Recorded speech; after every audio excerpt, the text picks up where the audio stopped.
been fitting removable back scenes. So stay tuned and I'll explain exactly how I did it.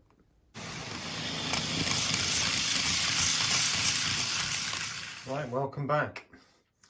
Now, what I want to do in this video is to start putting on the removable back scene. Now, you might remember I said to you a while ago that the layout is zoned, and I'll explain that a little bit more for those who are not so sure what I mean. But for easy access, I want to be able to lift off the back scenes and be able to get to things a little bit easier than what I would have to do if everything was fixed. So firstly, you might notice I've got these brackets here. Now, these are the existing ones that were already there on the previous incarnation of the layout, but since it's been expanded, and I'll just spin the camera so you can see what I mean. Obviously, you all know that Piccadilly Station has been expanded to this point, and obviously we've got the new extension coming round here. So what I do need to do is to position some more of these along this point here, and these are the basis for the back scene. Okay, now I will space them a little bit more carefully than that, but you get the general idea. Now these, I got these from Screwfix. I mean, lots of other brands are available obviously, but that's what they are. Okay.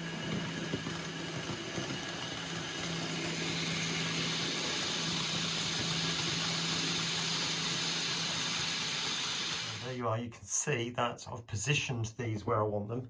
And if I put that down there, you can see that they are pretty much straight. Yeah.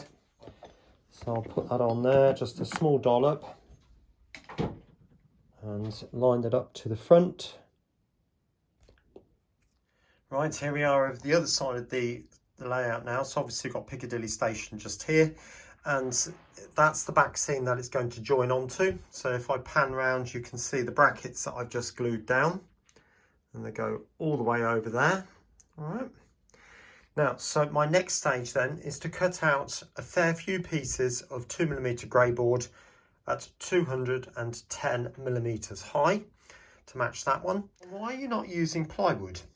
Well, I could, but the process of this is that I need 3 skins. And so there's obviously a front skin, a back skin, and then you'll see when I come to do it, there's like an infill section because I need to go over the top of these brackets, and I need to create a sandwich which allows the brackets to fit inside. And whilst I could use plywood, it is a little bit thick and it's not quite as easy to bend. You'd have to steam it. I certainly haven't got that equipment to do that. So partly that's why I'm using card.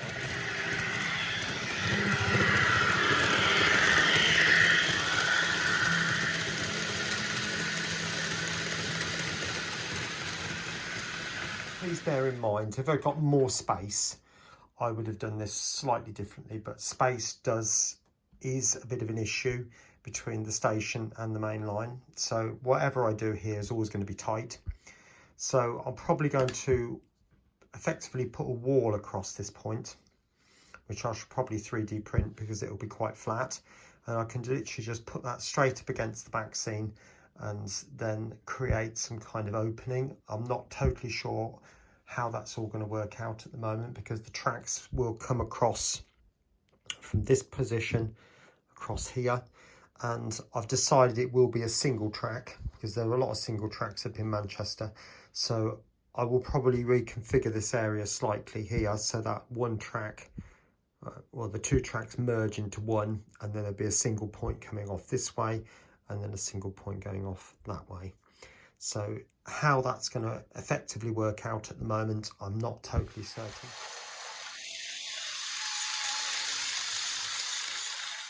Right, you can see now I've got the boards in, and that's just the back board. Now, if you remember, I said there's going to be 3 skins. So there's going to be one that side of the bracket, and there'll be one this side of the bracket, and there'll be the infill pieces, which I'll explain in a minute. Now, I thought it'd be easier to show you on this piece because that one's already all covered up, as you can appreciate. But the idea is you position it where you want it, and then literally draw around the brackets like so. and to widen this area a little bit more. So I'll add another centimetre either side just to make it easier to get on and off, and also another centimetre at the top. All right, so I'm just going to draw those lines on now, and I'll show you what that looks like in a minute. Right, welcome back. Now the next part, oh sorry about the noise outside.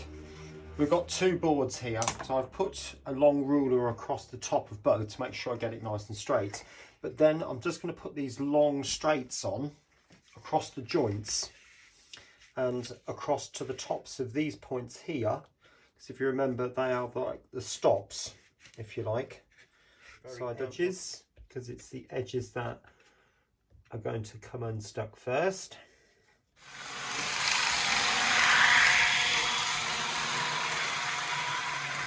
Right, I've just started preparing this board round here, and you'll notice there's a big curve, and some of you might be wondering how to get the smooth curve. Many of you probably know, but I'm just going to use a straight surface, and you literally just put your hand over the edge of it, over the board, and then pull that through like that, and you end up with a smooth looking curve.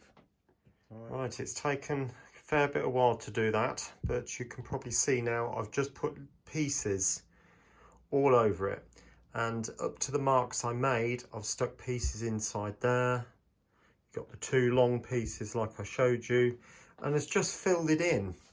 I've not put solid on there, solid pieces over all of it, because it needs to bend in places, and particularly places where it does need to bend I've put strips, so it bends a bit easier. Right, this is quite a long process, and I've put the first half of the boards into your left, which I'll show you later.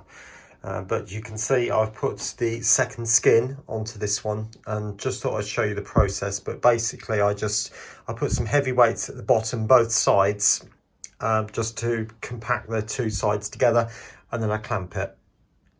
So it's just a case of using what you've got really. So okay, so I will get, once that one's dry, I will then move on to this one, and there'll be a shorter one at the end there.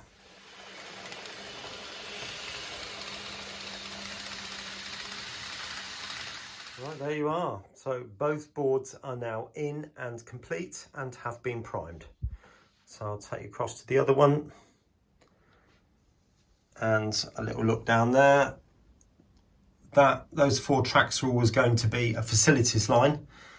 So I'm not totally sure whether I'm going to scenic that, because you won't be able to see it. So I'll think about that area later on, I think.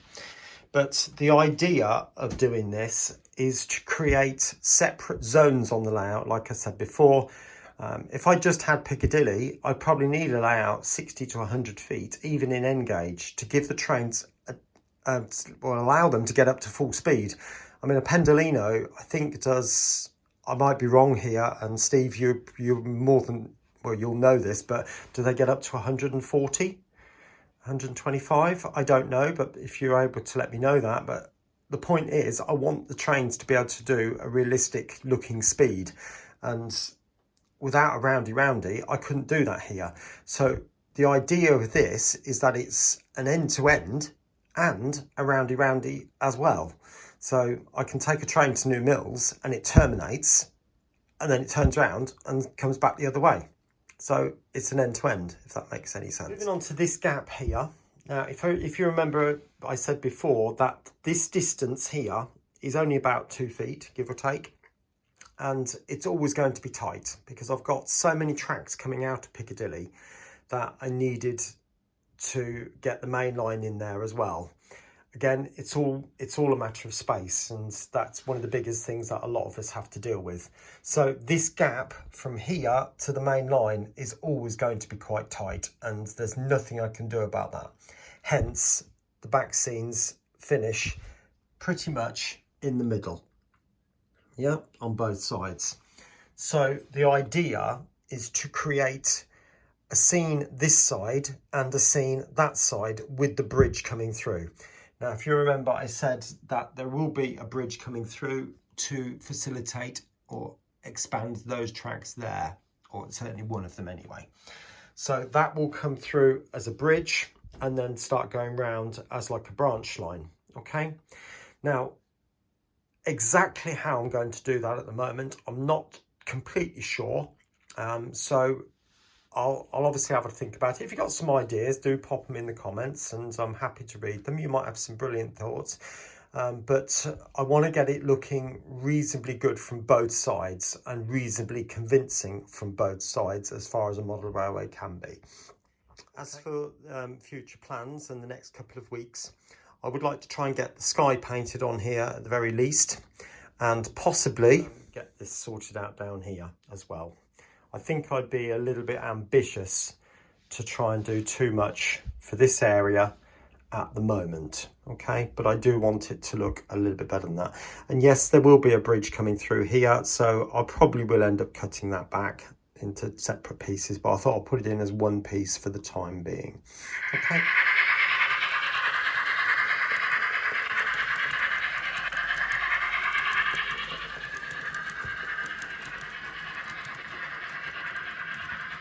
I do have some big plans with regard to these canopies, and that will be coming up in the next few days, so stay tuned for that. In the meantime, there will be 2 other videos appearing on your screen right now, so please do take a look at those to the very end, and I'll see you again very, very soon here on Piccadilly.